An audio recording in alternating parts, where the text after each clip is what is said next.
Okay, here's the deal. Let's talk about electricity as it relates to your home. I had a whole thing planned I was going to do today. I don't want to bore you with my sob story, but my back went out as I was setting up to do it. I'm not going to be able to film that at all today. I'm going to be able to stand here and move like a robot and not a lot more. But I was thinking, why don't we take this opportunity and I'll teach you about the electricity in your home. And maybe you could consider it like a mixture of like practical electrical, like what you would learn in an electrical apprenticeship to become an electrician, and also some theoretical stuff that you might learn at the entry engineering level in college or university. But I'm not going to bore you. I promise it's not going to be all like, just trust me. You want to know about this stuff, right? Like, I learned about electricity early on in my career. I thought about becoming an electrician and I went down the engineering route and then the practical apprenticeship route, and then life took me in a different direction. But I still have a strong interest for it and definitely a solid knowledge of it. And throughout my life, I couldn't begin to count how many times that knowledge and experience has paid dividends for me. And honestly, it's just not that hard. I've taught a ton of people basic electricity because basic electricity means to me there should be absolutely nothing in your home that you don't understand explicitly. Absolutely explicitly. No mystery whatsoever. Like, how does the magic juice get from, the telephone pole outside your home to like your iPhone charger? There should be no mystery there. When you change a light or a ceiling fan, once you have the knowledge, there's no chance you're going to get electrocuted. Isn't that great news? Because you learn things like proper procedures like lockout, tagout, and turning off electrical circuits before working on them and verifying with your electrical instruments that the circuit is in fact turned off before you work on it. Sometimes it's minor. Zap, oh, whoops, touched the wrong wire, right? Sometimes it's not minor. The nature of electricity is that it's dangerous, and it's probably more dangerous than you think it is. I might know more about electricity than you if you're just here learning in this beginner's thing to electricity in your home. And I'm telling you, you have to be careful. This isn't something to be taken lightly. It really isn't. I have a funny story that my mom will hate that I shared. So when I was young and sleeping in the room right next door to the laundry room, my mother decided to fix the dryer.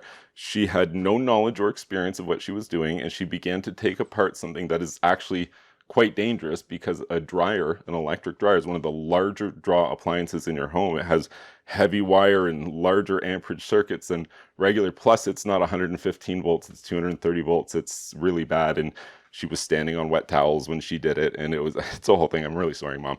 But it's just a lesson. Don't mess around with electricity. This is not so you can start rewiring the panel in your house. This is just so that you understand it. If you already understand everything about electricity as it applies to your house, I guess you have no need for this video. But if you want to learn some stuff, I'm pretty sure that I can jam that knowledge into your brain. So let's get started. So, oh, jeez. I don't have a plan because I had a different plan. So we're just going to have to fly with it. And sometimes that works and sometimes it doesn't. So we have to start with a little bit of theory just to get us going. Ohms. I think that's how you spell ohms. Ohms. That's how you say ohms. Okay, so these are just some basic terms that we're going to be talking about. So as we begin to introduce stuff that you have to learn, I'll throw it up on the board there, and maybe it'll help to work through it because we're going to have to refer back to this. We're going to have to refer back to this a couple of times throughout this lesson here.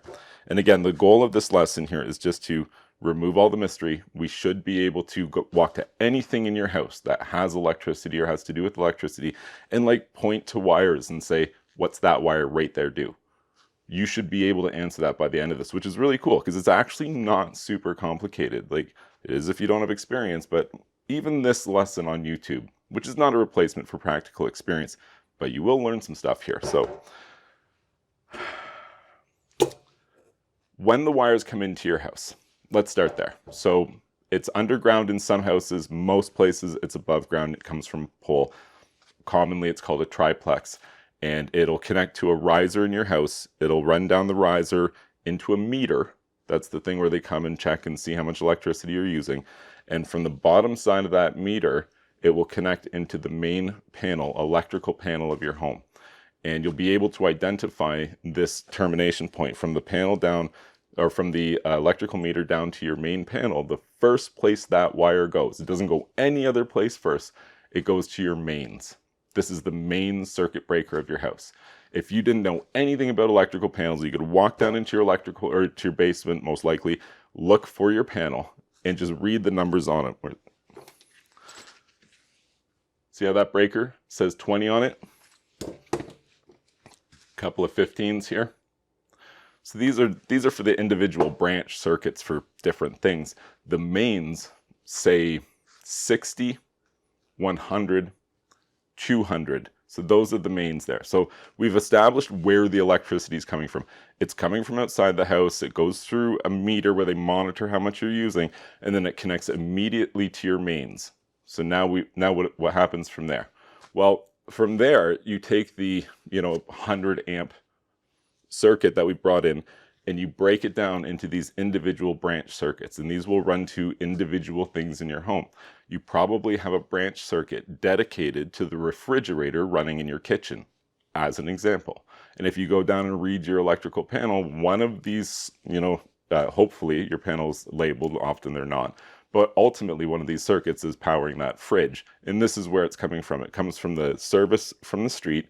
It comes through the place that it monitors your usage. It connects to your panel in a safe way through the mains, which will prevent too much current from damaging something in your home. And then it goes to the individual branch circuits from there. So I have here on the worktop, not the main panel like you have in your home. I have something which is called a load center. It's similar, but it lacks the mains. I don't want to get too technical, but there's different electrical devices, appliances, and boxes for different reasons. After the mains, you just have something that might look like this. So this would be the part where all your breakers are, and there's another part right here where the larger wires are, and that's where the mains compartment is. The 100 is probably here, and then you've got like a block of all the individual ones. So as you can see, there's no wires or anything going on here. Let's go ahead and just build this a little bit to help demystify. Okay, so this wire here, these are important in terms of the number of wires and the color of each.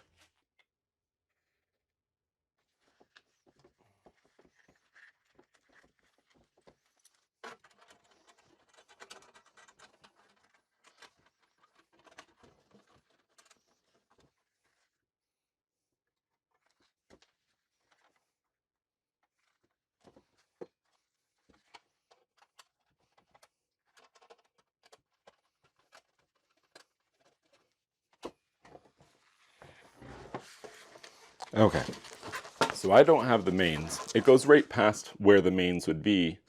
The connections would look exactly the same to you. There's just no breaker.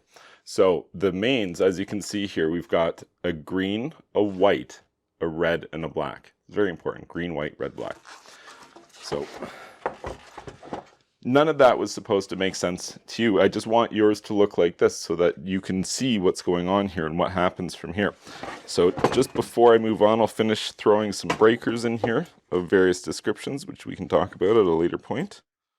So we're going to quickly talk about those three wires. Everything in your home, everything, is one of these. No matter which wire you encounter, like you might encounter a different colored wire in a ceiling fan or in a three-way switch or in some other specific appliance application.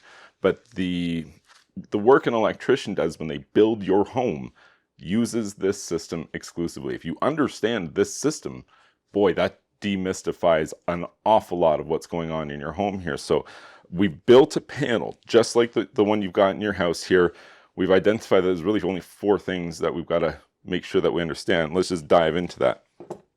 So as I have to draw a sine wave because we're going to have to refer back to this.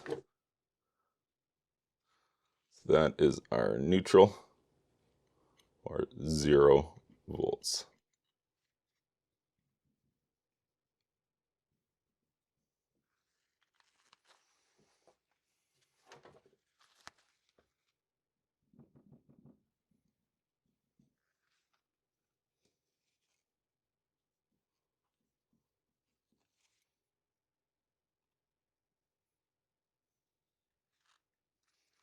that little diagram, these 4 things, oh boy, this is really all you need to know. Like there's not much more, and it doesn't make sense yet, or might not, but hopefully it will very quickly here. So all of the wires mean something coming into your home. You've got 4 of them.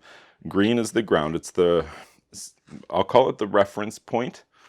It establishes a safe way to deliver the electricity to your house, in that it's almost redundant, in that you'll see me refer to it in a way that it's almost redundant. Like when we bring a green wire into a box and a white wire into a box, which is a neutral, when you measure those, they're the same. They're both 0 volts. So why do we need both? It's like, well, there's some redundancy built in for more complex reasons than we need to unpack in this video.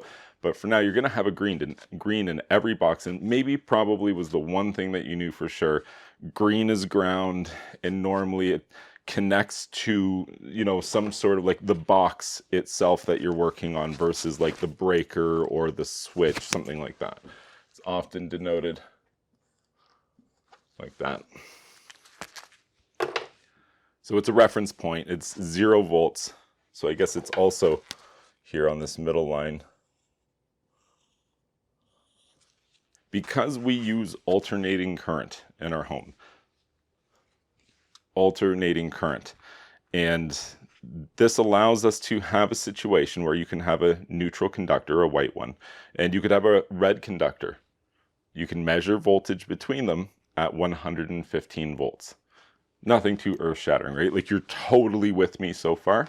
Okay, so we have this other part of the panel here, right? Like, we only used the red one right here, and that connects to this breaker here, the red one, and then we use the white one. We haven't used the black one at all. So the black one is also 115 volts when we measure it in reference to neutral. Still, nothing earth-shattering. The hardest part, here we go, drum roll. And if we measure between the 2 opposite ends of the spectrum here, right? Instead of measuring to neutral, we don't measure to the green wire. Instead, you take your measurement probes on your multimeter, and instead of going green to red or green to black, you just go straight red to black. What do you think you might measure? 230 volts is the answer.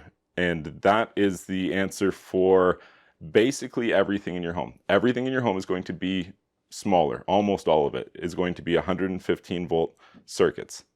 Your vacuum system, your refrigerator, kitchen counter plugs, all this stuff is going to be 115 volts. It might be on the plus, it might be on the minus. To you, the homeowner, it actually doesn't matter at all. On the electrical theory and load balancing is very important, but not applicable in this video or to what you need to know to have a solid understanding of absolutely everything that's happening in your home. Right now, like you saw, just how there was nothing there. We made no leaps at all. We figured out how like a kitchen counter plug might work, because we'd have a neutral, which is the white wire, and we'd have a green wire, and that's a ground, and they'd be the same. There's 0 voltage there. And then we would have another wire. The color of it actually doesn't matter, because probably normally they're just all black, right? But in reality, it's more like I've depicted here, just using the additional color of red to help you see it. Because sometimes it is red. Sometimes you get a wire just like you've seen here that has a red conductor in it. More commonly, that's not the case. Have you seen wire like this before? Like, I presume you have. Most of the stuff in your home likely is this right here. Loomex, romex, it kind of depends on where you live, what people call it. But that's what most of the stuff in your house is going to be powered from, is a wire that looks just like this. Now, you know, there's no green wire here, right? There's only white, this bare copper one, unshielded, as it were, and then a black one. So what do you suppose this one is? You're right, it is a ground. I'm sorry if I'm being too simple. I'm just trying to make sure you're 100% with me here. Sometimes it's going to be different than the exact theory that you see presented to you, but the fundamentals of how it works remain the same. There's going to be a ground in there. There's going to be a ground in there, other than a few minor, very specific, application-specific reasons why there might not be. Everything in your home is going to have a ground wire in there. If it's not green, it'll be unshielded copper like that. And as I was mentioning, it's not usually going to be red. Like, not half of the wires in your home look like this and half of them are white, copper, and red. But it is in actuality functioning like that. So at any given point, so we open up, let's say we have two junction boxes. Boom, I got two junction boxes right here. These are very common. You'd see these for use in houses a lot. So you would see something like this used to have an outlet, a receptacle located in it, or a switch, right, to turn the lights on and off. The lights might be located in a box like that, an octagon box. There's different reasons why you use certain boxes for certain applications, but for this application, these are both electrical junction boxes that we can have and have wires in them. So let's just pretend my house has them, and there they are right there. So one of them has this wire, right? That's all it's got in there. And the other one, same thing. So what happens if we measure between those two black wires? What happens? There's only two things that could possibly happen if we measure the voltage between those two black wires. If we measure the voltage between the two white wires, it's going to be zero, because white is always zero. White is always the neutral, it's always going to be the reference point to ground, it's always going to be zero. We have two black wires in two different boxes right next to each other, and you put your meter on there and you test them. Oh, it says 0. Does that mean it's safe to touch? And you would be very unhappy to learn that's not the situation. Because as I mentioned here, where we have a plus 115 volts and we have a minus 115 volts. This is the way in which the power is delivered to us. If you have two different 115 volts, which are live, but they're the same they're from the same side of the phase. They're minus 115 volts, both of them. If you measure that with a voltmeter, it will read 0. The way you would double check that would be to not measure just between them. I would measure between the white wire and the black wire, the white wire and the black wire, and then the two black wires together. Because it's possible this black wire and this black wire aren't on the same side of the phase. It's possible they're on the opposite sides. And despite the fact that they're right here, right next to each other, that's 230 volts between them. And the higher the voltage, the greater the danger, as my mother learned. Sorry, Mom.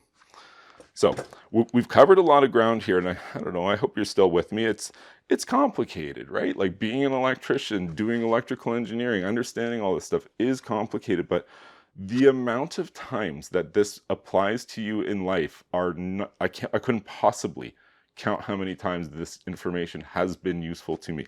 Just a working fundamental knowledge of how all this stuff works. So let's keep going. We got a couple of boxes here. Get an outlet out. We're going to need one of those. We got my beautiful light fixture. Do you like it? My wife loves this one, so she let me borrow it just for this. So I think we need to do just a little more panel work before we move on. Okay, let's talk about box connectors for a second here. It's actually really important. You've probably heard this, and maybe you've seen it referenced. You can't just have an electrical box, like the big ones, the little ones, any of them, with just like a hole in the side of it, and you just send the wire in on through there. You're supposed to have a box connector. Under every circumstance, you're supposed to have a box connector. I suppose the only instance where that wouldn't be the case is if the box itself has an application-specific system built into it with which to retain the wire securely. So you just bear that in mind. If you have like a box like this, I don't know if you can see that from your angle, it's a bunch of big empty holes here. I certainly wouldn't want to just take my wire and there we go, okay, I've wired it. That would not be safe. There's absolutely every move you make with your hands when you're working on electrical work, there's a code for that. There's a right way to do it, and every other way is wrong. So I'm not here to teach you the entire code book, that's for sure. But I'm just going to try to explain along the way why I'm doing what I'm doing. I'm adding this box connector here because it's supposed to be there. And there's two different kinds here, or there's probably even more than that. This is an L16 connector, and then you've got like the little plastic version of it that's worth, 10 cents or versus like $1 or $2 or whatever. So let's just go ahead and we'll use the plastic one. I think more people are using those. It's got like a little piece of plastic in there, and it allows you to send the wire in one direction and not pull it back the other way. And it allows you to do so in the cheapest way possible. So cheap it hardly even works. Versus the L16 connector, 1/2-inch box connector. Okay, so we've got our romex or loomex wire here. It's 14-2. 14 is the gauge, 2 are the conductors. And you're like, but Steve, there's 3 conductors. There is 3 conductors, but they don't count the ground one. So we're counting the insulated conductors. So this is 14-2 romex or 14-2 loomex. Most of your house, 85% of it, is wired with this stuff.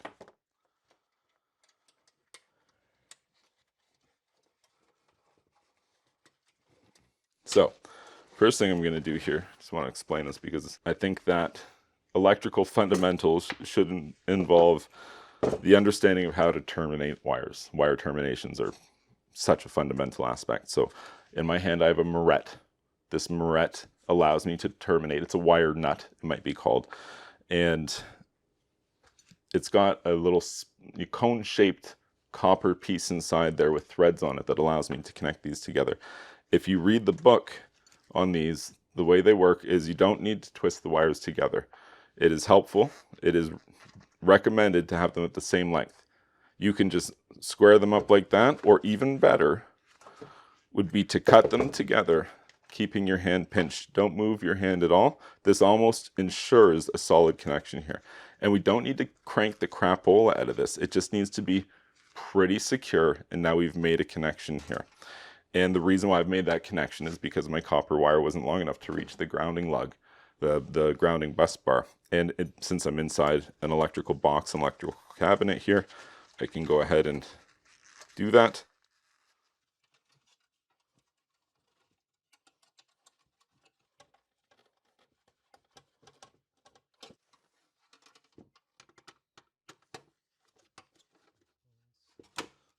Down to 1 for simplicity. I'm not going to trim this wire.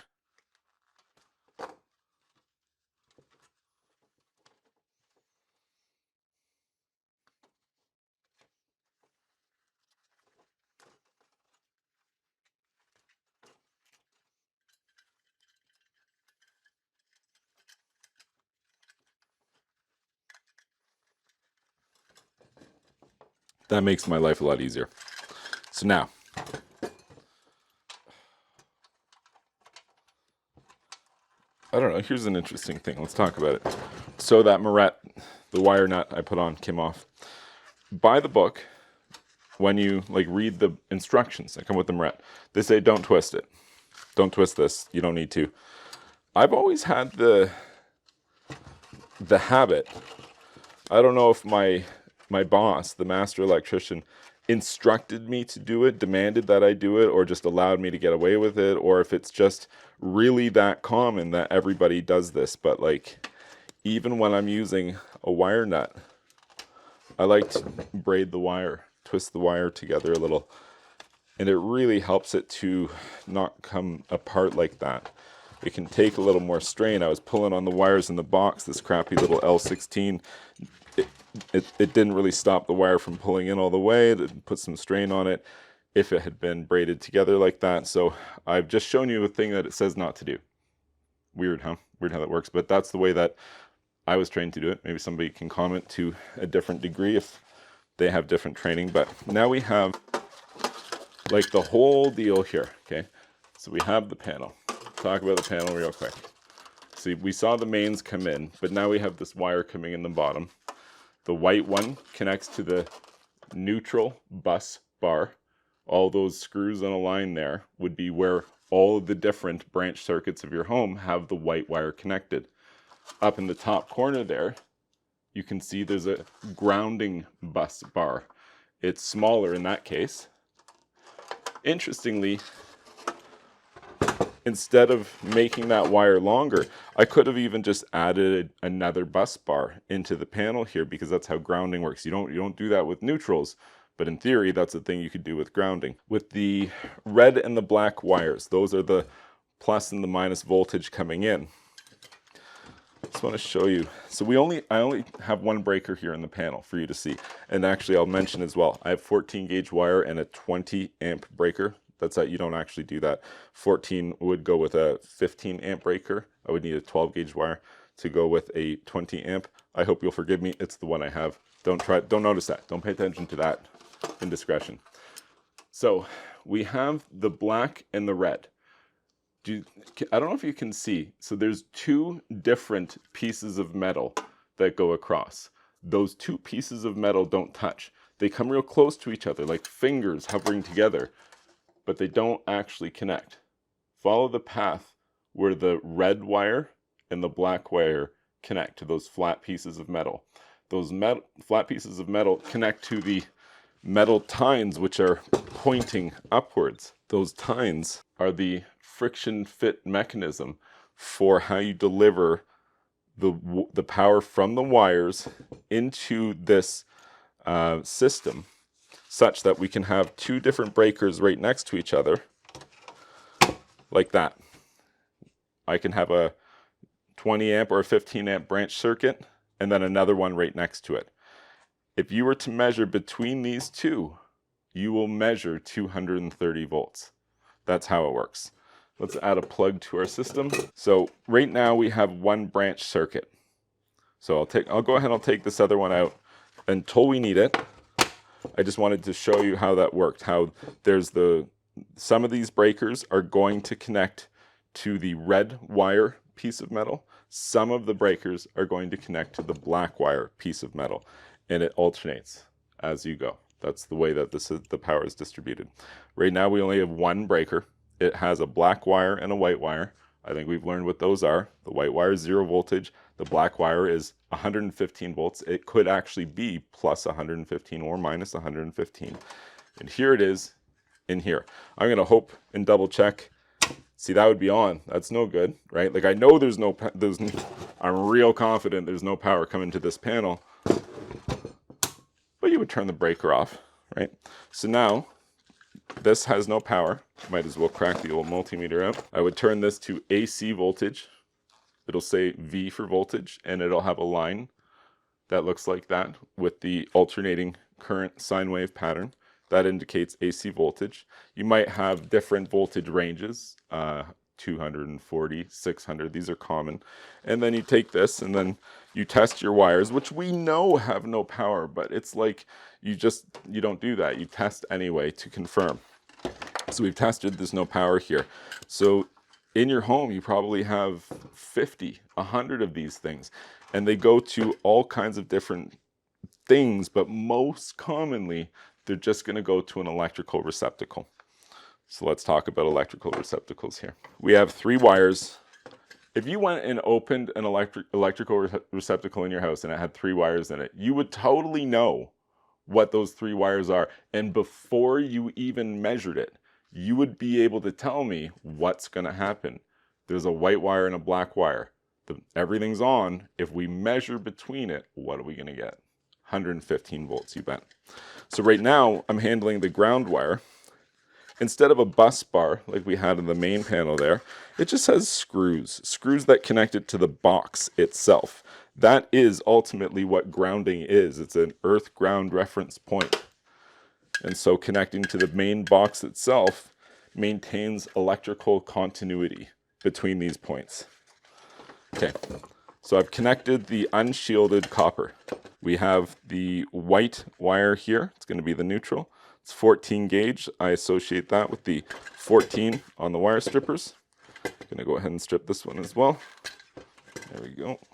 Green Robertson is what you want to use for an electrical.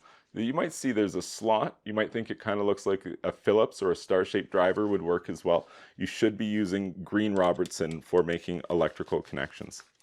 So a couple of different things we're going to talk about here. Look at this. You're going to know this already. So we have this screw here. We have these silver colored ones here. and we have these brass colored ones on this side. Which one's the ground?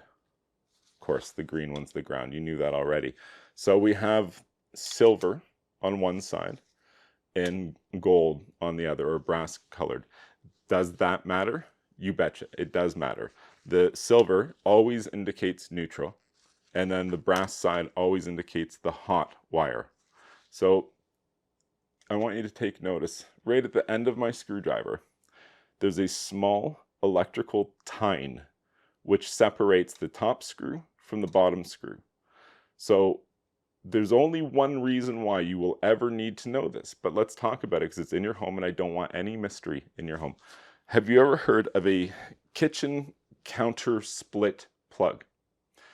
It's a plug on your kitchen countertop, but you already know this. It's a heavy amperage, a dedicated line where you can plug in something like a blender or something a really big motor on the top one, and you can plug in something entirely separate with a very large motor on the bottom one as well, and it doesn't trip the breaker. In any other outlet in your home, if you did this, it would trip the breaker. It's because kitchen counter splits are unique. They are a unique subject relating to electrical in your home. It's not complicated, so I'm just going to fly through it super duper quick here, right? We're already most of the way there. That brass tine there, that connects the top screw to the bottom screw. I'm not going to do this because I want this plug for later, but I grab this and I just start twisting it back and forth. And what's going to happen is it's going to break clean away, leaving space where these two screws are no longer connected. And now, instead of, when you open a kitchen counter split plug, it won't look like this. There will be, at minimum, one more colored wire.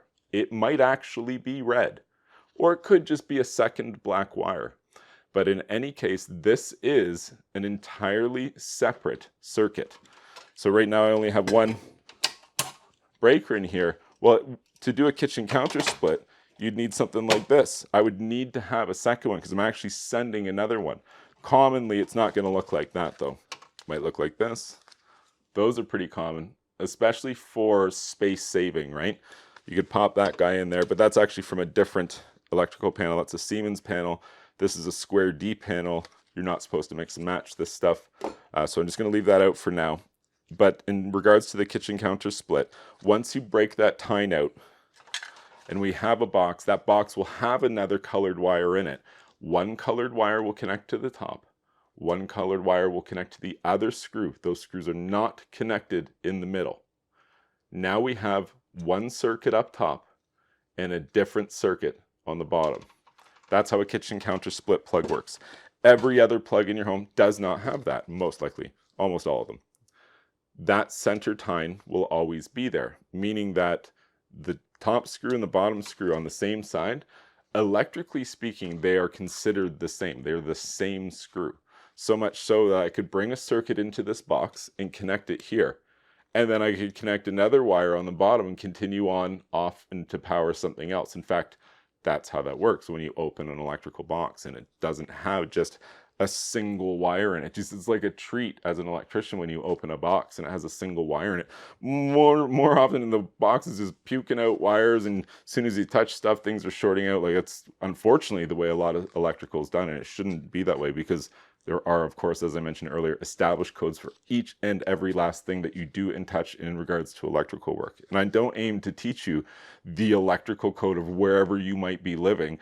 I'm just teaching you some basics, some fundamental stuff. The more you know, the more empowered you are. So let's keep going here. So I have this box here. It's only got the white wire, the ground wire, and one black wire. So I know it's not a kitchen counter split. I don't need to worry about taking that tine out there. Good habit is these receptacles come with all of the screws open. If you're only going to use two, then you close the other two, don't leave them open. And I normally am in the habit of starting with the ground connection.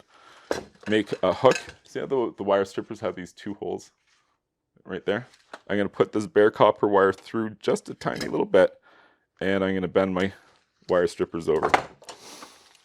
There is a right way and a wrong way to take a wire and wrap it around a screw.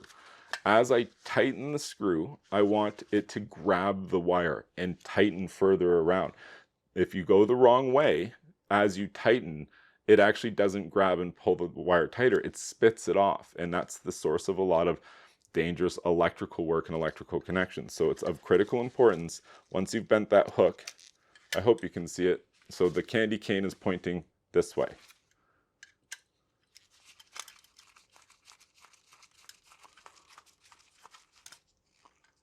And there we go. And again, Green Robertson's the trick there. So I'm going to do the same thing. I guess we could just address real quickly here. Maybe you've seen this. You're thinking, oh, I know a secret here. Get another plug. Okay, so with this receptacle, we're doing like the screw connections and whatnot. And you know that there's these holes in the back, and you can just stick the wires in there. I do believe that is electrical code and that you can do that. I do not know any electricians which would do that. The ones I know would certainly do it the way that I'm showing you here, where you wrap the wire in the correct direction around the screw. I don't know, again, I'm happy to hear comments on this below. This is the way that I was trained to do it, and that's the way that I'm showing you now. So as I said before, the silver colored side is your neutral, and then the brass colored side is our 115 volts.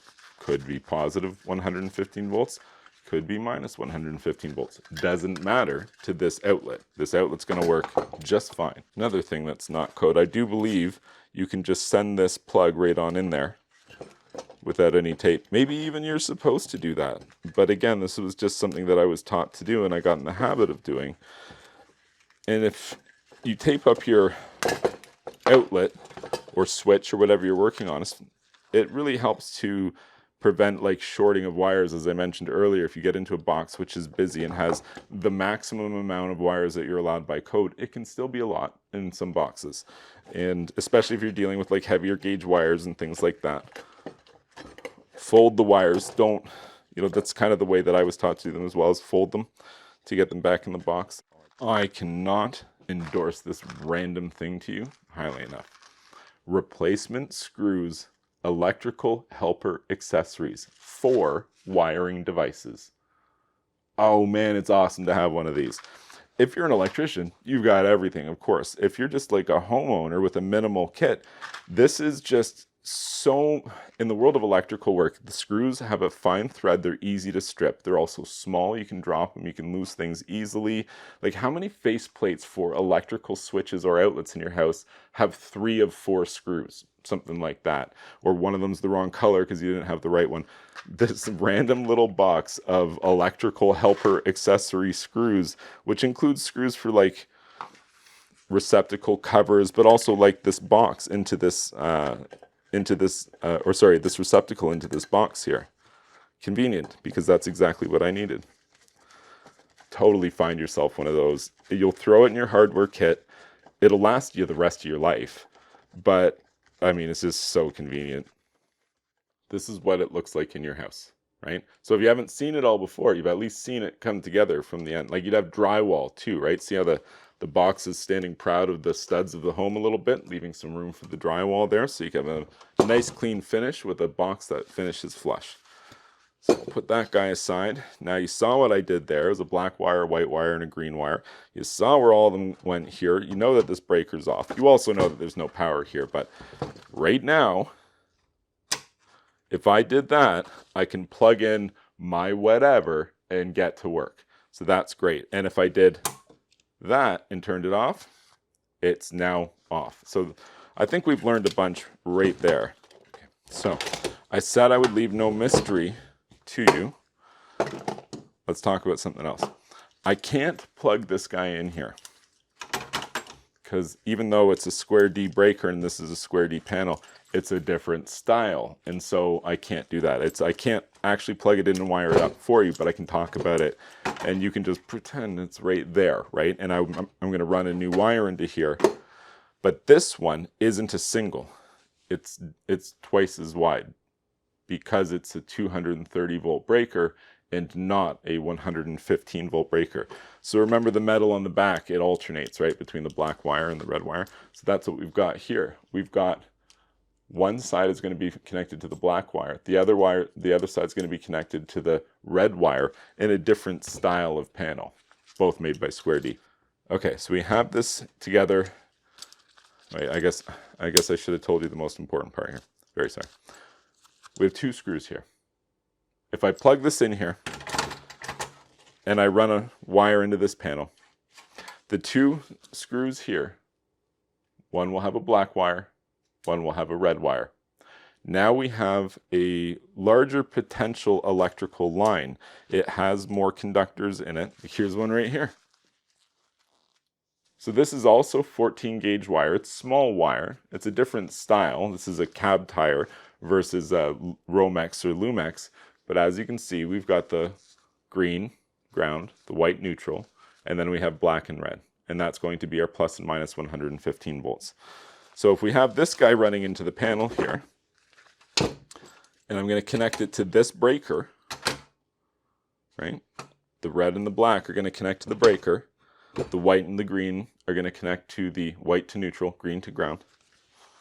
And then on the other end of this wire, I'm going to have this same equation here.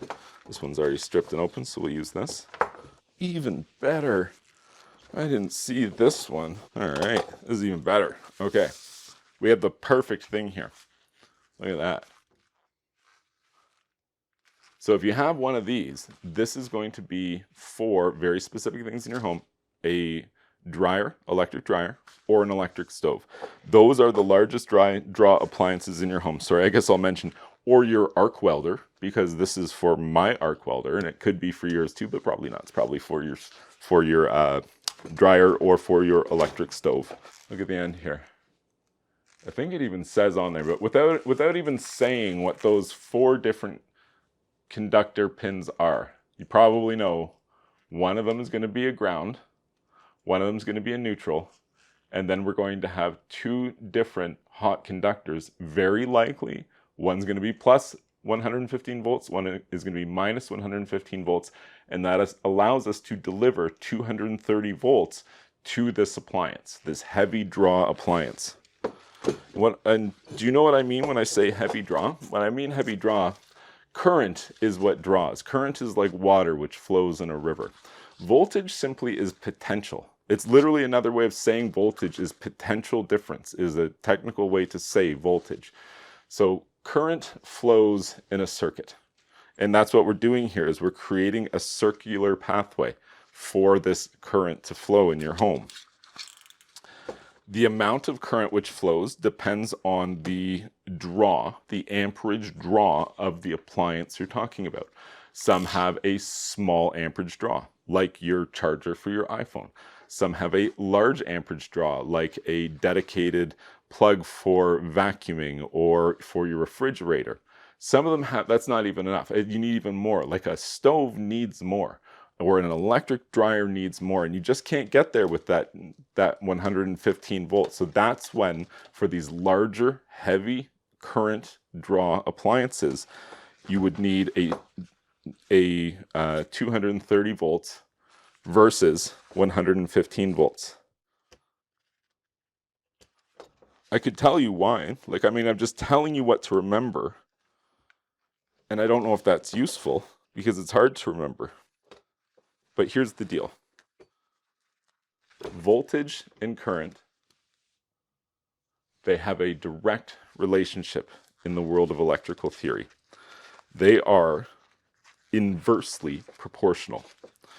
What that means is if we were to build a mathematical equation using those as 2 of the variables, if one of those numbers goes up, the other will go down a proportional amount. That's just how they work. They work together in tandem, and they are inversely proportional. And so when you increase the voltage, that's what we did. We have 115 volts for everything, right? 115 volts. But now we need something heavier. Why do we need it heavier? Well, we need to increase the voltage to 230 volts, thereby reducing the current, lowering the amperage.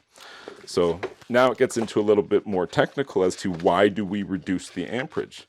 There's a number of reasons why you would reduce the amperage, but I want to deliver you not incorrect information, but I don't want to overload you unnecessarily. So the reason why you would increase the voltage and reduce the amperage is for efficiency and cost effectiveness. When the amperage of the wire goes up, the size of the wire goes up. Go to your local hardware store and ask for large wire and small wire. You'll notice the large wire is very expensive and the small wire is much cheaper. It is to your advantage in design to have heavy draw appliances increase in voltage, thus reducing their amperage, thereby reducing the gauge of the wire size needed and the total cost needed to have this whole system work. That's not like 100% the whole thing, but like that's enough, I think, that we could move on and you have an understanding of why we're doing what we're doing. So here we are again. We have this situation where we have this guy here. It's going to go to our arc welder or our kitchen stove. So now our heavy draw appliance comes into the panel. As you can see, it'll look just like that. And it'll have 4 wires. One of them will be bare copper or green. White is neutral. Red and black are going to be our plus and minus 115 volts. So I can stop with this ridiculousness now, put this aside, and then you plug this into an electrical outlet. Where did it go? Right here. Something like a large electrical outlet, which goes not usually into a small octagon box, but a larger box, like a 4x4 box, or larger than that even for some of these larger plugs to facilitate the room you need to contain them. So now you understand why there's some large voltage stuff to reduce the amperage to these heavy draw appliances. You understand that when you have one of those, it's going to plug onto a breaker like this. And you're going to have a red and a black. Bam, just like that. You know, if you measured between them, it'd be 230 volts. Okay, and then we got, of course, the white and the green. You know where those go because we've talked about it a million times. And now we have our arc welders, we have our electric stoves, we have our electric dryers, we have our plugs for vacuums and lights and end tables and whatever you have in your home. And we even talked about that elusive kitchen counter split that a lot of people get wrong. And just remember, it's going to have something like this, where it's got the 2 wires there that go to the plug like that. And you've got that center tine broken out. And we have 1 circuit on top and 1 circuit on the bottom. Boy, that's a lot of ground. We've covered a lot of ground here. So how about we talk about this? GFI or GFCI or GFIC, kind of depends on what you're reading or who you're asking, but it's a ground fault interrupter or ground fault circuit interrupter. And this performs a specific function. So you have these, right? Like I just went over or sped right by that, but these are special plugs. You've probably seen them in your home, surely, in your bathroom or maybe in your kitchen on the counter sometimes, especially in close proximity to like the kitchen sink, because there's going to be a code for that. If you're near a kitchen sink or source of water, you're going to have to use something that's going to protect you from electrocution, and that's what these GFI plugs are. So how they work is, you know how we've got this breaker right here? Okay. So let's say little Billy's coming along and he jams his fingers on in there. And what's supposed to happen is it's supposed to trip the breaker, right? That's how safety works in electrical design. But you know what? Before that breaker trips, it has to get hot. And there's an amperage rating that it has to reach. And the number is very high. It takes time, very short time. But in the world of like electrocution, milliseconds are a thing and it totally matters. So this breaker and this is kind of the same thing. They perform the same purpose. They turn off the electricity in the event that they need to, but I would describe this as a hair trigger.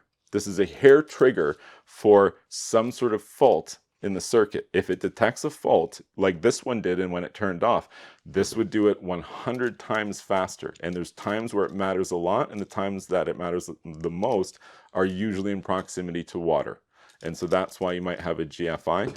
And how it works is, as I mentioned, it specifically detects a fault, a ground fault. You want to learn what a ground fault is? In simplest terms, it's this. So the green wire, we've been dealing with him all along, right? There he is right there. Boom, green wire. So the green wire should not have any current on it. It's not a current carrying conductor. The white wire is the current carrying conductor. Remember way back in the beginning I said that the green wire and the white wire are kind of the same and they're always the same? Here they're not the same. One is not a current carrying conductor and one is. And in the event of a fault where current from our electrical system here gets somewhere where it's not supposed to be or does something it's not supposed to do, it will be detected by this at a very fast rate versus anything else in the home. And that's why you have these things. That's why they're located near wet sources, and in a very crude explanation kind of way, how they're working to protect you from potentially dangerous situations. How many volts? How many volts is this? It would be 115 volts. It would just be just like another one of these. And you wouldn't find a kitchen split with one of these. It would be a dedicated one. I don't think that you can split a GFI plug like that, like you can with a regular receptacle. Fuses? Do you need to know about fuses? Are there any fuses out there left? I mean, there probably are. This guy and a fuse are the same thing. People just got tired of going and buying fuses and plugging them in all the time, and somebody designed circuit breakers which perform the exact same function. But if you have a fuse box, instead of a line of these breakers, you have a line of fuses. Everything else, absolutely everything else, functions identically to the breaker panel that we're looking at here. If you want to learn about switches, it's maybe one of the only other things, and it's just a real quick kind of way because my back is really starting to bother me. I'm sure you're getting bored by now. Okay. So let's say I want to have another plug, but I don't want this one on all the time. For reasons, I want to be able to control it with a switch. Even for this example, we could imagine this is like a light, right? Maybe it's not a plug. Let's talk about a light, right? It's different than a plug. It's actually the same, but so there we go. We're going to install a light here. So we could wire into the panel, right? You would know how to do that now because we've done that already. We could add another breaker in here. Where'd my breakers go? I found it. Okay, we add another breaker. We send in another wire. We connect to it, but we're not going to go to like a receptacle, right? Because we don't need a plug on this wire that goes to the switch. We just want it to go all automatically. So this wire is going to connect to there, and we're going to come here. And this is the hard part to remember here. So this guy here and this guy are basically the same in terms of wiring, the way that they're going to be wired. There's going to be a ground, there's going to be a white neutral, and there's going to be a black wire, which is your plus 115 or minus 115 volts. So they're both the same in that regard. This switch is different. Okay, so before we go to the light, I'm going to take my wire here, and I'm going to bring it into another box. I don't think I have another box. Okay. I'm going to bring it into a box. It's in a box right now. Just pretend with me. Jeez. Okay. The white wire is going to bypass the switch. The black wire is actually going to connect to the switch. So let's go ahead and just connect that on. Again, it's got a slot. It looks like you could use a Phillips. You should use a Green Robertson. Just for illustration purposes. Okay, so this is just a big expanded view of the switch box, right? Not the receptacle box in your house, but a switch box located higher up the wall. So inside there, the ground wire is going to connect to the box itself or to the other ground wire or to both. All of that's acceptable. That's the green wire, the ground wire. The white wire is going to come in and continue on. The black wire is going to come in and connect to the bottom of your switch. On the right, this will be off. This will be on. So that interrupts the power, the voltage going to something, a light, a receptacle, anything. It interrupts that. If we were to install this switch on the white wire, that would still technically work. It would still technically interrupt the circuit. but it would not meet the electrical code. You don't switch the neutral wire to open a circuit. A circuit needs to be closed for the amperage, the water to flow. For water to flow, there's got to be somewhere for it to go, and you have to have a closed circuit for that. That's what a light switch does. It interrupts the circuit. It opens the circuit and prevents amperage, current, from flowing. You want to do that by interrupting the hot wire, the one with the voltage on it. And so that's why we've connected the black wire there. And so again, this is not how you would make this connection. It would be in a box. Everything would look all hunky-dory. But for the example, now you understand how we've come out of the breaker panel here. Before we went to the light, we went to the switch. The neutral just passed right on by, connected to the other neutral. Same with the ground. The hot wire, the black one, didn't, connected to the bottom of the switch, and then you picked up the top of the switch with the wire, which now runs to our light. If you're still watching at this point in my video, you must really want to learn, and I really appreciate that you're still here. So I will keep going. I mean, it's a lot to learn, right? But it's like you can learn it in a sitting, right? And then the rest of your life, there's, everything about electricity in your home. Maybe you don't work on stuff yourself because you're not looking to be an electrician, but you do have a fundamental understanding of how all the stuff's working. And man, removing that mystery is just such a treat. Okay. Ground first goes to my screw and around in a clockwise direction. Again, the directionality is critically important. There we go. Okay, ground connected. And then I have, of course, as always, a black wire, which is plus or minus 115 volts, and a neutral wire, which is 0 volts and a reference to ground. Okay, and now we got a light, the world's best light. I don't know why anyone wouldn't love this thing. Who would want to replace this? I'd have this forever, personally. Now I have a stranded conductor here, which is a pain in the butt. We'll just deal with it. Remember, we're not referring to this video or me for electrical code in your area, because there could be things like you can't make a stranded wire connection to solid wire. It might require, by code in your area, to make a ferrule connection. A ferrule connection with a ferrule connection kit. It's kind of like a butt end splice, but it's designed to take a stranded wire and allow it to behave in a way that is more acceptable for electrical connections. An electrical connection which is not made well builds resistance. Resistance is bad. It causes heat to form and can lead to things like fires. So you definitely don't want that. So this little triangle, this handy dandy little triangle, you maybe can't even see it. Maybe you can. Voltage on top, current on the bottom left, resistance on the bottom right. If I wanted to know voltage, I would times current by resistance. If I wanted to know current, I would take the voltage and divide it by the resistance. If I wanted to know the resistance, I would take the voltage and divide it by the current. That's how this little triangle relationship works, because these things are interconnected, as I mentioned, with that inversely proportional thing. This is what inversely proportional means, where they're just sitting on top of each other in this mathematical equation where they're kind of like the opposite of each other. So these three things are all related. What was I talking about? Right, so we're going to make a stranded connection. And a stranded connection, if not done properly, a bad connection. Heard of a bad electrical connection or even an electrical fire? Well, what happens? What's the mechanic that's happening here? You make a connection and it's a crappy connection. And bad connection means there's resistance. The more resistance, the more what's the equation?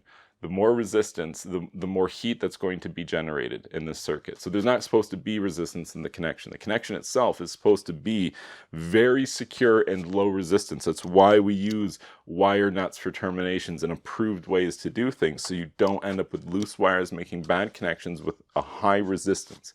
If they have a high resistance, they can build heat, and it actually creates this downward spiral cycle where the bad connection has too much resistance, so it develops some heat. Well, heat causes resistance, and so it builds more resistance, and that causes more heat to build, which causes more resistance in the line, and eventually you either find a line or a plug that has like a burn mark on it, where you're like, oh, look at that cord, it's all brown at the end of it. That's what was happening here. Your resistance was going up and up and up. And bad connections is responsible for a lot of house fires. Stranded to solid wire connections, wire terminations, are difficult. You might need a ferrule connector for your stranded wire to make these connections depending on what you're doing, especially if it's panel work or if it's motor related. There's a couple of other provisions, but for now, I'm just going to connect stranded directly to solid wire, and I'm going to show you a way to do it because it's actually kind of hard. If you ever tried to do it by connecting solid wire to solid wire, it's actually pretty easy to do. You saw me twist the wires together, cut them, put the moret or the wire nut on. With a solid wire and a stranded wire combo, it's a little harder, so I'll just kind of talk you through the tiny little nuanced process which will serve you well the rest of your life. I'm going to go ahead and get some of these smaller morets here. The orange ones are slightly smaller than the yellow ones. Relates to the size of wires and number of wires that you can use in it. And these wires are pretty small in this light, so I'm going to go ahead and use that smaller wire nut. And I'm just going to twist this around. I've got like a good 3/4 of an inch. Can I get this over here to show you? There you go. Look at that. 3/4 of an inch where I've just kind of twirled that braided or that stranded wire around the solid wire. So here's the trick. I'm now going to take some nice cutters, and I'm going to very carefully cut this. I'm cutting like a small amount off. Okay, there we go. So I made a clean cut. Now I wouldn't normally move. I'm going to bring this over here to show you, but now without moving, I would take this wire nut and I would put it on and I would twist it until it's grabbing firmly, and likely you're going to have a solid connection there, because what we did is we turned it around, then we cut them so they're exactly the same length, and we don't move a muscle, and then we put the other one on. But I'm going to drag it over here so you can see what my cut end looked like. It's simply just making sure that both the stranded wire and the cut wire, or the solid wire, are cut at exactly the same length. It enables these wire terminations to work, because otherwise what happens is the stranded wire will pull up into that spiral cone inside the wire nut, and it'll just keep slipping off, and you can't make a good connection on there. In this case, it's pretty good. It's a good connection. Okay, so now we have the neutral connected for our new light fixture, our brand new light fixture, which everybody loves.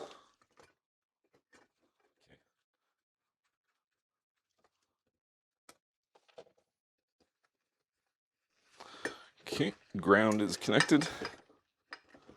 Now just this last connection.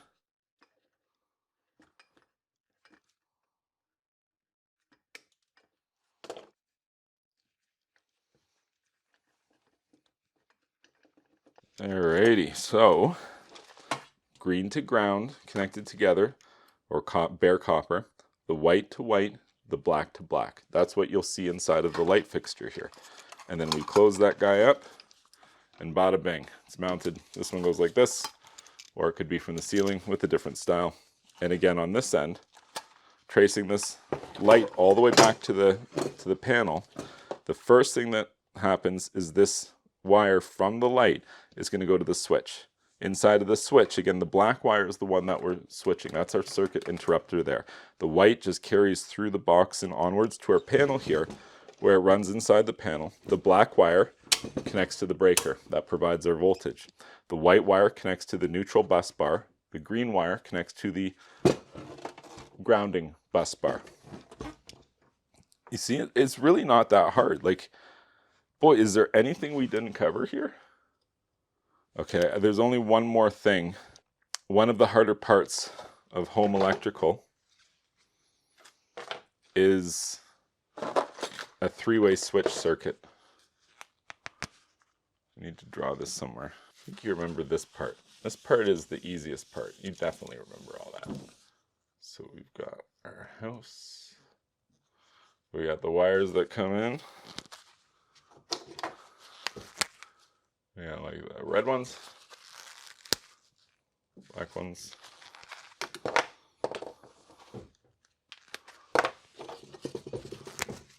Neutral. and ground.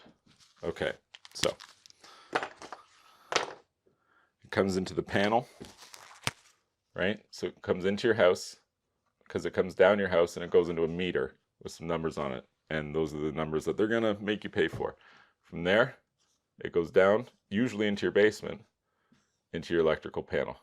It'll come into the side or the top into what they call the mains compartment. Down here will be all your electrical breakers.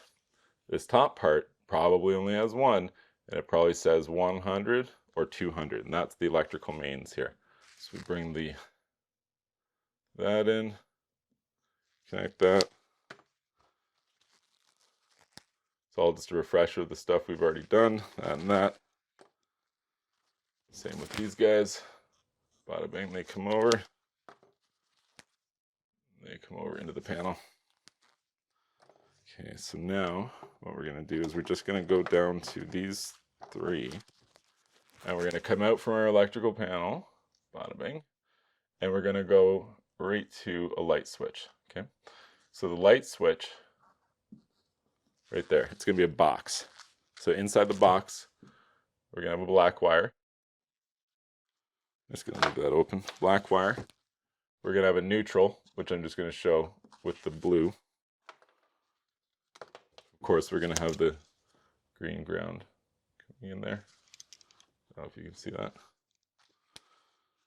So, we've already done a switch, right? If we have a light that we need to power, and that's what we're going to do.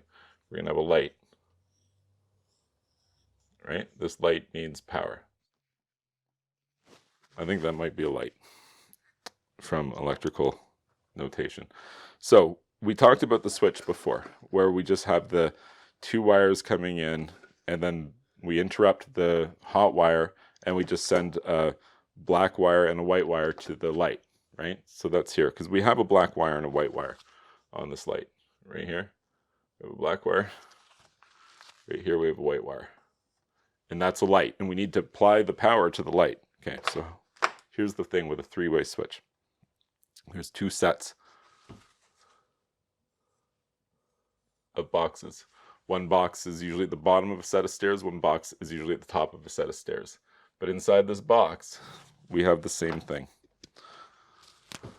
The colors are going to be a problem. Okay, let's start with the first one first. So, a three-way switch fundamentally looks different. So this switch is the same as this switch. One's a Decora style, one's a standard style. You can tell it's not a three-way switch because it has two screws, right? A three-way switch will have a third on the back, and this is very important. So let's pretend that we do. I'll draw it on. It's normally going to be black. There we go. We have another screw there. So from the house, the panel here, I'm going to take the hot wire and I'm going to go to the one differently colored screw. Okay, on a three-way switch, you will see, if you have one in your hands right now, two of the screws are same, one of the screws is different. So when I bring my circuit to the three-way switch, which is again what you do, you come out of the box, you go to the switch first. You come out of your electrical panel circuit, you go to the switch. At the switch, you're going to take your black wire and you're going to connect it to that one darker colored screw. That is the circuit that we're bringing in here, just like we did with this switch here, right? We brought in that circuit and we connected to the switch. We just did the same thing. But now they call them travelers. Okay, so when you're doing a three-way switch, we have travelers because it's going to travel between these two different lights. Sorry, these two different switch banks. You need two three-way switches to make this work. So we have one light switch. How am I going to do this? Okay, so we've got a one light switch right here, right? And it has a black wire connected right here from here, electrical. And it's going to blow the same thing. We're just going to make it bigger so you can see it here. And then we have two wires here.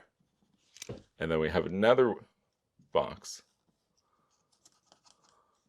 Same thing. It's got a dark screw and then two other screws, okay, called the travelers. So the one different one that the three-way switches have, and then the two similar ones. So just as before, when we came out from the electrical panel and we went to the switch, we brought the power to the switch and then from the switch to the light. It's the same thing, but this time we're doing it with two boxes instead of just one box. We don't go from your electrical breaker to the switch to the light. We have to go from the breaker to the switch, to the switch, to the light. See? Small difference, but it's different. So this is how it works. On this end, we still need to provide this, this light with power, right? So we've got this power wire here. Well, let's just go ahead and connect that. Just like we provided power on the one end, let's continue that power on the other end on those two individually colored ones. And that leaves the travelers in between. We'll talk about that in a second. Through all of this, wherever this wire is going, we also still have the neutral wire. It comes with us everywhere we go. But in this case, it doesn't connect to the switch, as you know, it just bypasses. Bypasses. Bada bing. That's how it works. We did that over here, right? Like we literally bypass it. It's the same thing. We're just bypassing, and it's actually the hot wire that's connecting to these two switch banks and then to the light. So ready for the magic part? This is the hard part, okay? So right here, we have wires that are connecting. And let's just go ahead and connect them. That's how it works. You're going to have a wire in between these, called the travelers, which connect one three-way switch to the next three-way switch. You have the power wire coming in, you've got the power wire going to the light. In the middle, you have the travelers. That's what they're called. So how this works is very simple. You're at the bottom of the stairs right now, okay? The circuit is open right here. Because right now, the power goes to your switch. I'm going to use this switch here.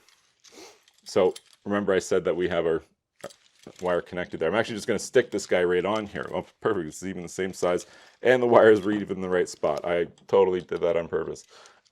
Anyway, so we have the switch here, and in the position that the light is now, which is in the downwards position. I think you know stuff happens when you do that to a light switch. So this one's in the downward position right now. Our power is connected to the bottom here. One of these two screws has power going to it. Now the other screw has power going to it. Now the first one again. Now the other one again. You get it. That's how these three-way switches work. We bring a constant source of power in on one side, and then we alternate which screw we're sending that power out. So right now, in the downward position, this top screw has no power. Okay? So right now, this top, see how that wire can't connect? There's no power allowing me to go here. There is a connection right here, but we're not currently sending the power through the bottom screw. You know, I think I'm going to confuse that. Let's leave it just complete like that, and I'll say it. I'll phrase it like this. We have power coming in to the bottom here, and then we're going to send power out on one of those two screws alternatingly. Right now it's sending through the top. Right now it's sending through the bottom. On the receiving side, we have the exact same thing. Three-way switches used by two of them, and that's how you use them. So the same thing, we have that one darker colored wire that's going to connect here. And then we have the two travelers, which are going to connect here. So right now, this one's down, this one's down. Do I have two? It would be keen if I had two switches. So we have two switches. Just pretend they're the exact same. It helps me a lot if you do. So we have one right here and one right here.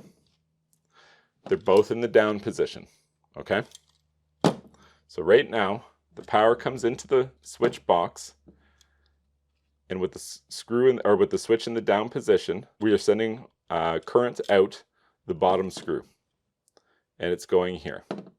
But this one, in the current position, it's available up top. The bottom is currently closed. Actually, let's go ahead and, there we go. We're starting with the condition where the second switch is up.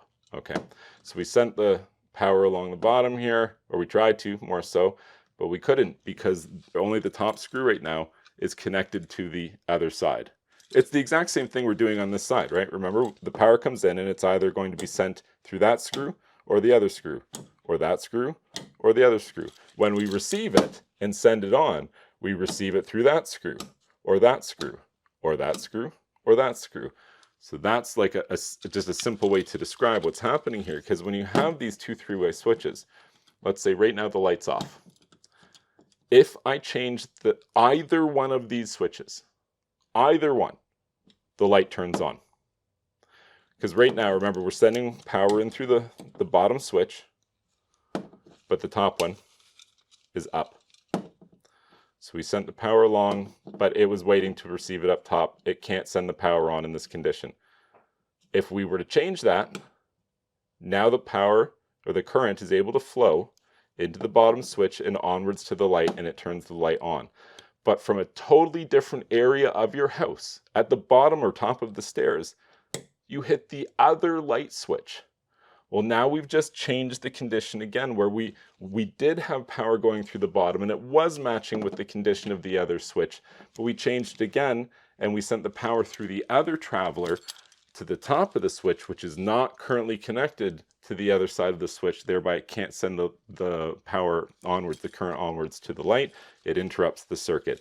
Those are how three-way switches work in tandem. In two different places in your home, it can control light on or off. You can turn a light on from the bottom of the stairs, off from the top of the stairs. It's called a three-way switch. Probably one of the hardest parts of house wiring. I'm actually kind of impressed I got through it. Normally I have to think it out a little bit more every time I do it, because once every 10 or 15 years I need to think about a three-way switch for a house, and I have to remember it. And considering I haven't thought of it for 15 years, I'm feeling pretty good about what we just accomplished. Because if you sat through that, if you managed to get through my rambling about all these switches and wires and this and that, you probably understood it. Again, we're just trying to give you a fundamental working knowledge of your house, everything in it, how it's wired, voltage, current, things like that. I guess the one thing maybe I didn't really mention, I just kind of glossed over, is resistance. And resistance is important in an electrical circuit. You know what no resistance in an electrical circuit is and does. You already know that. Let me tell you. No resistance in an electrical circuit means that you have a dead short or a short circuit. And in a more technical term, what's happening is as resistance is approaching zero, your current is increasing. I wonder if I've drawn that wrong. I bet you I've drawn that wrong. Well, I'll have to review it. I haven't done this stuff in 25 years. Fundamentally, there's a relationship between voltage, current, and the voltage, current, and resistance to flow, measured in ohms. If your resistance measures zero or approaches zero, your current increases to infinity. That's the theory behind what's happening here. And that's what a dead short circuit is. When you get that big arc flash and the bazap sound, and then all of a sudden, like, oh, something tripped out, right? Like, that's a dead short or a short circuit. And that's what's happening is you've taken a circuit, you reduced the resistance to flow of your amperage to zero, thereby allowing your current to skyrocket, climb to infinity numbers, and trip out. Fundamentally, you understand that we have voltage. It's a potential difference, and it's measured in volts. We have current, amperage, measured in amps. And then we have resistance to flow in a circuit, because if you didn't have resistance to flow, you would have a short circuit. So you understand, at least in its most basic sense, what I've just said there.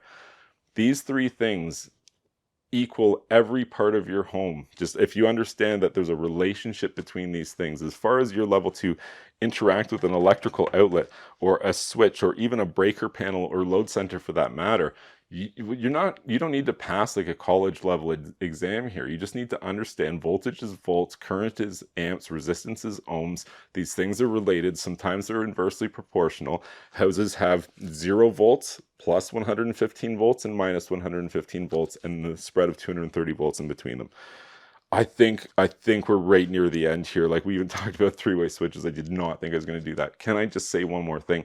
Maybe two more things. So voltage, 230 volts, 115 volts. You've heard 110 volts or 120 volts or 240 volts. Like, What's the deal with that? I've used 230 and 115 throughout this video here, but the reality is that voltage is a variable number. And the further you are from the distribution plant that provides the electricity to your home, the lower your voltage will be. If I go to the plug in your house and I measure it, it'll say like 112.9 volts.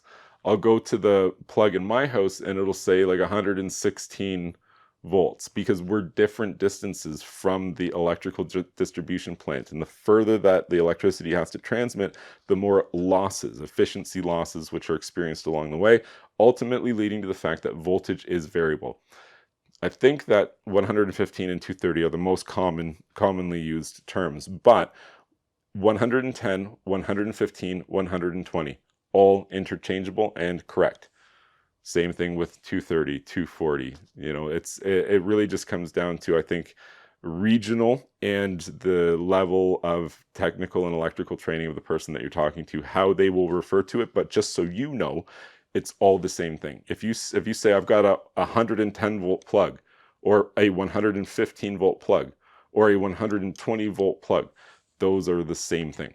That's just accounting for that variance in the distance from between you and the transmission plant providing the electricity, and the terminology used in your local area and the person that you're dealing with.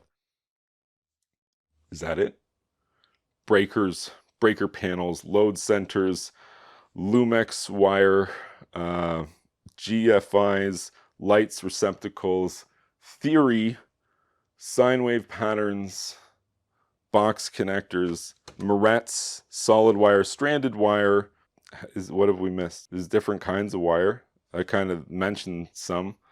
Romex, loomex, cab tire, BX, armor shielded. You would use this in like a garage setting or something like that, where it's not suitable to have this unshielded indoor rated house wiring. You would have like something like that, or perhaps a conduit with wires pulled in it directly. But other than that, I think we've got it all.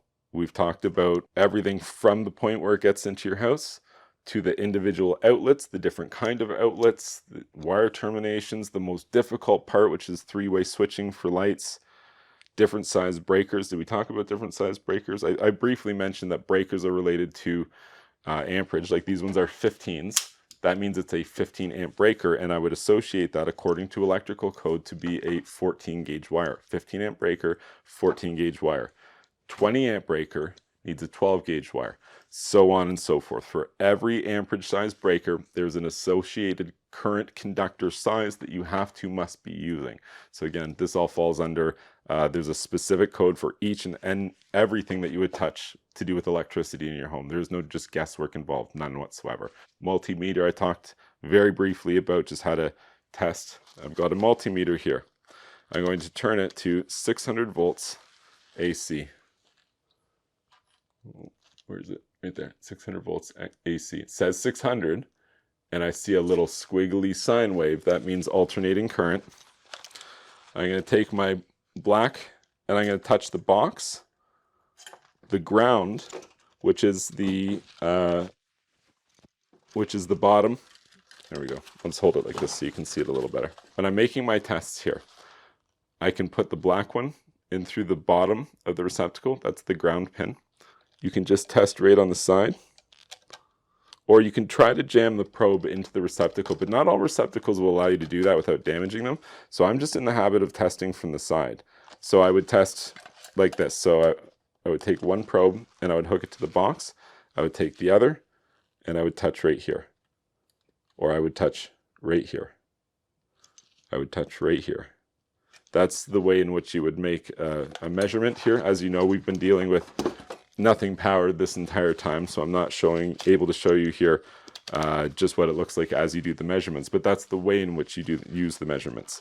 The black lead will test to ground, or it will test to white in most cases, at least when you're testing or diagnosing 115 volt circuits. When you're testing for 230 volt circuits, then that statement doesn't apply, and sometimes you're going black to red or just black to black. But that's it. Like I didn't intend to teach you like practical. I don't want you going and opening up your panel and start doing that. I just wanted to teach you fundamentally in your home. I wanted to remove the mystery. I think we have. I'm sure I forgot stuff. So totally just like leave comments, please. I would love to hear some comments from you about what I didn't cover, what you need to see more, what wasn't explained well enough that I could make a follow-up video that makes it more clear, because I don't know, I've just been talking here forever. I'm sure there's a ton of stuff that wasn't clear to you. I hope there was a bunch that was clear. If this was helpful to you, which genuinely I hope it was, please like this video, subscribe to my YouTube channel. I'm technically Steve. It will technically help you to do that. So like this video, subscribe to this YouTube channel. I'm going to teach you skills that are going to make you a better handy person around your home, up to and including like pretty advanced electrical. And a lot of people would be like, don't even do electrical as like a handy person. Leave that to electricians. And I totally agree with it. I didn't tell you to go and take all this apart. This is simply just to teach you. Now you have a much better understanding, and there are a host of ways that's going to pay dividends for you. It's not just simply so you can start rewiring plugs. It's so you can also see other people doing something. Like if you see someone rewiring a switch and they start switching the neutral leg instead of the hot leg, you would literally know, no, don't do that. You're not supposed to do that, right? So there's stuff that you can pick up here and that you can apply to your life without necessarily starting your new life as an electrician or rewiring your house. There's a ton of middle ground there. I hope you found this video helpful. If you did, I'll probably see you around again. Thank you so much.